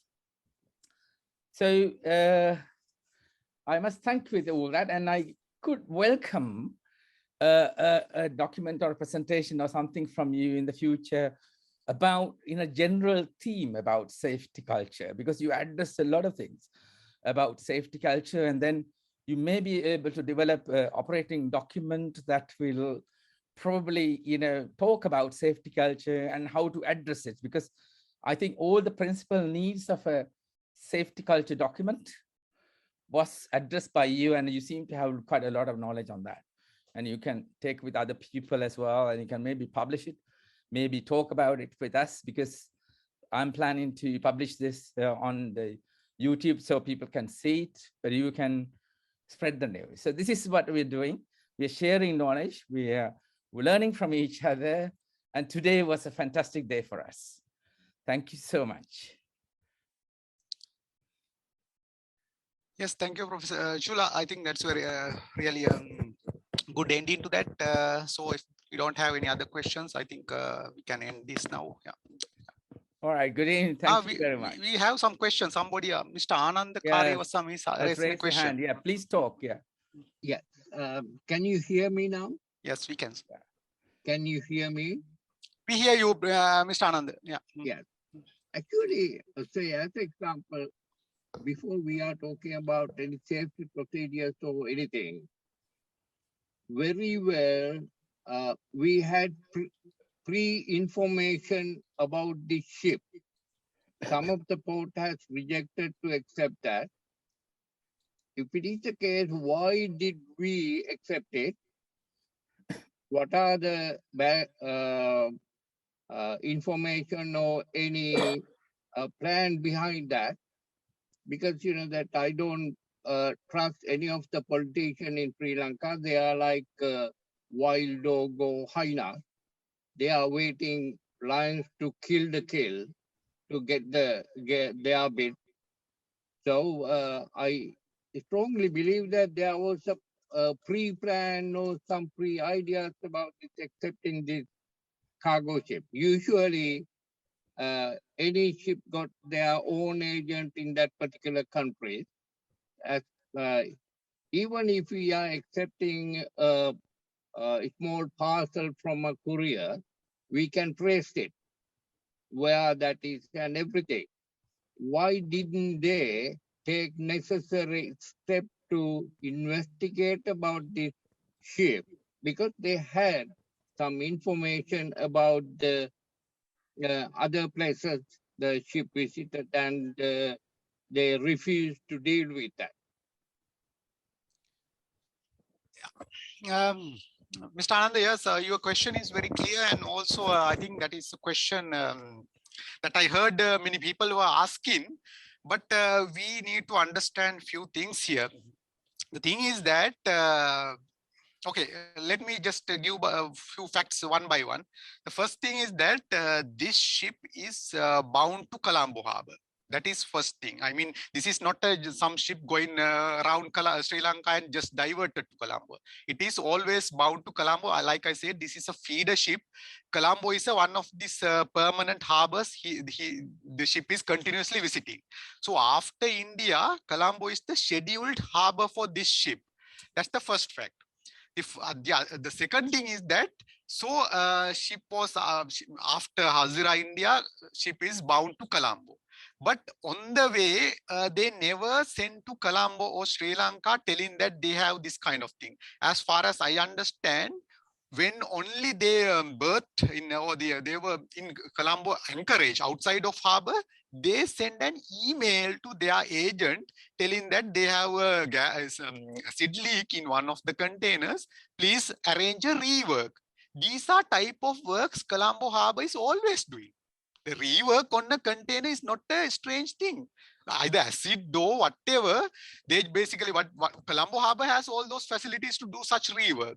The Hazira India and also the Qatar Harbor, they were telling they didn't have facilities to do a rework. But Colombo, remember, Colombo is a very big harbor in the whole over globe. It is, I think, one of the harbors within either 10 or 20th, the biggest harbors in the world. So they have all the facilities. They can do rework. They do rework. This is not an unusual work for Colombo Harbor. They always do rework. So that is not an issue. Then the point here is that until they come to Colombo anchorage, nobody in Sri Lanka knew there is this kind of thing. There is no international system or intelligence gathering system on ships and their incidents. There's no such thing. It's not like that unless Sri Lanka has some kind of intelligence unit gathering this kind, there's no way that Sri Lanka can know about that until ship reported this thing. And the third factor is that, okay, what are the options? Let's say that, like people was telling, when they revealed that due to email, actually email was sent to their agent, and then the agent forwarded that email, or they just communicated to Colombo Ports, the Harbour Authority. Then what are the options? If you just look from the Harbour Authority's perspective, there's nothing unusual here. They are telling the acid leak in acid container, and that is to be reworked. They didn't, as far as I understand, they didn't have any information about these refusals from Hazira or Qatar. That all those things came into the picture after accident happened. Because there's no such thing that Colombo, the Sri Lanka can know those things, whether they, unless ship reported these things, or unless those harbors reported that to Colombo. They don't do such things, right? So as a normal job, Colombo Harbor, they was accepted this rework, or they just see that this as a usual work. Okay, then let's look the other way. If let's say that Colombo Harbor somehow knew that this has been rejected, and then they are asking us to do that. What are the options? Either they can accept, or they can say, okay, now we see this as a dangerous thing, please move away. Take your anchor, go away. They could, that's the alternative proposal. Then let's say they did that. What happened then? The ship will then, okay, as a legal basis, if government Sri Lanka asks them to leave, they have to leave. Of course, there can be repercussions of why they are asking like to do that. But let's say now then ship starts leaving. Then the same accident could have happened maybe few miles, or maybe 20 miles, 30 miles in the sea while they are because then the next option for them is to go to Singapore, I think, because that's the way. So that will still, it's highly likely that the accident would happen either within Sri Lankan territorial waters or close to that while it is going to Singapore. So like I explained, this is a one world.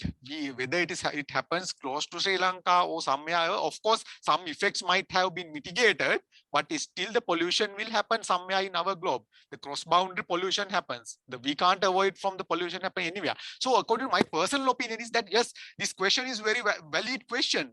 But I think if you look from the Colombo authorities' viewpoint, there was nothing strange here. Nobody knew anything about these refusals of the impending danger until this happened. Also remember that Colombo Harbor had done marvelous job related to ship fires before that. Remember that few years back, I really don't remember the ship names. There was a container ship that was on real fire, not a smoke, not like this kind of small smoke. There was a container ship that was on fire. It was a firing ship, and they requested help from Colombo Harbor, Sri Lankan authorities. Our tugboats went there, and they fought the fire and took the ship to Colombo Harbor. And then actually international maritime community was highly praised in Sri Lanka and Colombo Harbour for that job. That was a dangerous job. They did a great job, very, very, very good professional job. And I think they also paid Sri Lankan Harbour a lot of money for because saving that big ship. It was a huge ship. And if the Sri Lanka didn't respond to that fire, the whole ship could have been gone down in fire. So we have previous experiences. So was that MSC Daniela, that the vessel? Oh yeah, Daniela, right. Now I remember. Yes. So Sasira, thank you very much.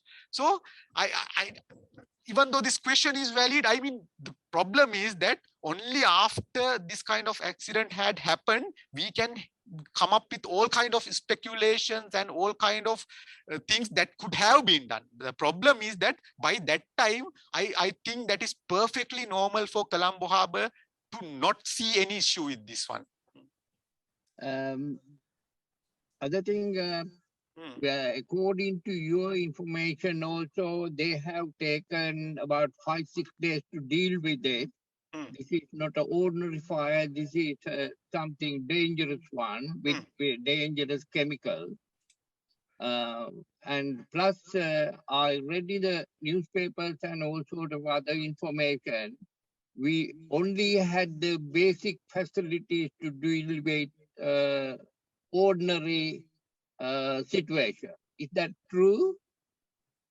No, the situation is that yes, the ship, first of all, the ship had more than 1 week of period to deal with while they are cruising to do something about that. Then the first question is, had they done everything they did? The second question, maybe that's what you're asking. We had about from 19th or 20th, let's say 20th May until about 25th of May, before the fire become really violent and spread, that we had these 5 days. Within that 5 days, Colombo authorities, the ports authority was fighting with fire with the fire cannons from these tugboats, firefighting tugboats and few other vessels. So yes, I try to address that. I slightly mentioned that if we had any other option to do during this period. The question I ask is that actually I read that master divers owner, anyhow, let's forget the owner. The master divers were telling they had a plan. If they requested support during this 5-day period, they could have gone there with their response vessels and take out these containers and directly divert fire water to the acid leaking container or to the surrounding area. So I explained to you, the one of the biggest problem here is that even though we are spreading, we are diverting these fire cannons, we are only just cooling around. We never reached the real acid container and the reaction part, the reacting acid or the core, heart of the fire. We never reached that. That's why chemical reaction was still going on while we are cooling around. So I understand this master diver's solution as something doable, something could have been doable if they immediately respond and immediately take these top containers, few containers with another container, the crane ship, and then just divert fire water directly to the heart of the problem, the fire water. That could have saved. I mean, that's no guarantee because now the situation happened. We can speculate so many things, but I believe during these 5 days, there was some room for doing something different. We can't refute that. Yeah, thank you. Thank you so much, Dr. Bateji, for answering that question. And I must stress that we are a forum. We're trying to learn from each other and then look at the future, try to prevent that. And that's what we're doing. We are not really, we will look at the root causes as you did, but we are not going to do a root cause analysis and blame someone because that's not our purpose. So if you start a blame culture, then I don't think our forum can survive. So I'm very grateful that you stuck to that plan. And so we got a lot to learn for the future. And I hope that we know if we are developing, say, certain operating procedures and whatever, then you will go into details and find out what exactly needs to be done. So thank you so much. If there are any other questions, I can take them now. Otherwise, we can end the question. Other thing, Professor Chula, in this situation, Sri Lanka is going to get enough compensation to deal with this current situation? Yeah, I think but Professor Ajit can also briefly answer that, because I know he was quite aware of the procedures going on with these compensation things. Yeah. Well, Alex, I'll briefly mention what's happening today right now is that there is an environmental damage assessment team appointed appointed by MIPA, what Ministry of Justice also included. And our task is to come up with this damage assessment. Professor Prashanti, who heads the assessment on the economic assessment side, is not here.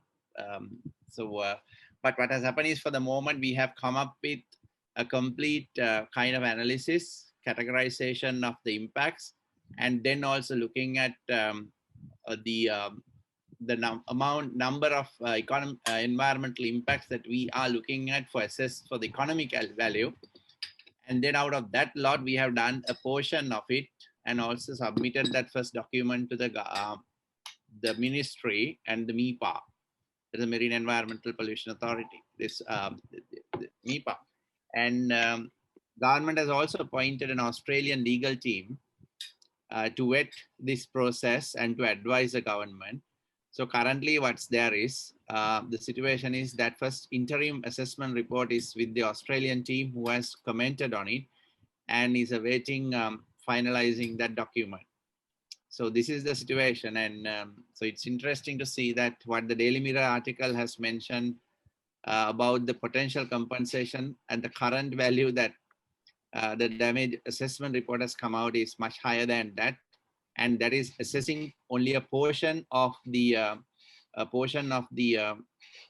damages that is scheduled for assessment. So it's interesting. But of course, we have to see however the payment structures come in. You see, Sri Lanka has not signed up to quite a number of international conventions. And in this particular one, it's totally dependent on the insurance claim. So there is an element of legal elements that will come in, and that's where the Australian legal team is, of course, supposed to assist the government to get the best claim. So as the environmental damage assessment team, what we're trying to do is do our best assessment. We are not talking about admissible and inadmissible parts. We are doing a comprehensive environmental damage assessment. So those are things that the media has totally missed. Now, Great. Thank you so much. Can I interfere here, Anda? Because I think we have spoken for quite a lot of time. And it's good that, thanks, Professor Alvis, for telling us about what's going on at the moment. But our focus was mainly to learn from what was there and see what is the future is, and not to try to find out what exactly is going on. So we have so much to learn. And Dr. Boteji, you've done a fantastic job today. So with permission, if there's no other questions, there are 3 other comments that's coming through, thanking Professor Methika and also Professor Kumaragi as well. So there's thanks for you, Dr. Boteji, as well on the messages. So may I conclude now for today, and then we'll meet again next week at some point. Yeah. Thank you very much, Professor Chula and Dr. Boteju, for giving us this information. It is wonderful. We learned quite a lot. Hoping to see you very soon to learn something else. Okay, thank you so much, everyone, for participation. And any final things, Dr. Boteju, or can I conclude? No, I think what you mentioned regarding safety culture is extremely important. This is actually the real thing we need to do. There are ample opportunity for us to improve the safety culture of Sri Lanka. That's a really, really urgent thing, I believe. Not only just related to the industrial accidents, but related to the natural disasters. Like you mentioned, we have seen a lot of mishaps and also unfortunate things even during this tsunami event. For example, I can take one example before we end. One example is that we observed that many of the death toll, many of the people died during this tsunami, had a vast majority of ladies who were wearing saris. That's why I'm telling this whole culture, even starting from your clothes, what you are wearing. So what happened was that during when these waves come in, many people, especially the ladies wearing saris, they could not run easily because it's a very slowing down. So all those things are related. Everything, when you are talking about the safety culture, it starts, it relates to everything, even your clothing patterns, clothes. So for many of the ladies during that unfortunate day, the sari became a death trap. So that's what I'm telling. We have to address all those things within our culture. Sometimes it's very difficult to change things because they are deeply embedded in our culture. But when you trying to enhance this safety culture and bring it to a positive safety culture, we may have to address these things and change certain ways, the lifestyle, the clothing, the foods, and the way we behave. All those things are impacted by the safety culture, and the changes are needed to brought on. So that's a very brief thing, but like you mentioned, we can address this safety culture thing entirely in another day by dedicating a separate discussion on that. Yeah. Yeah. May I please thank you again for bringing that issue on safety culture, and then we can use. It's a huge area that needs expansion, and maybe you can come out with a universal kind of a guideline as to how to do that, and then we can take it forward from there. And thank you very much for your time, and also the participants for their listening and contributions. And if there's anything you want to talk about that's important for nationally, we got education, we got healthcare, we got so many corruption, so many other things that we can talk about. So if you can please present something about these things, then we will take forward those things. And again, please, the no blame culture, and we are looking forward to see how to improve. Great. Thank you very much. Thank you very much. Thank you. Thank you. Have a good day. Have a good day. Thank you.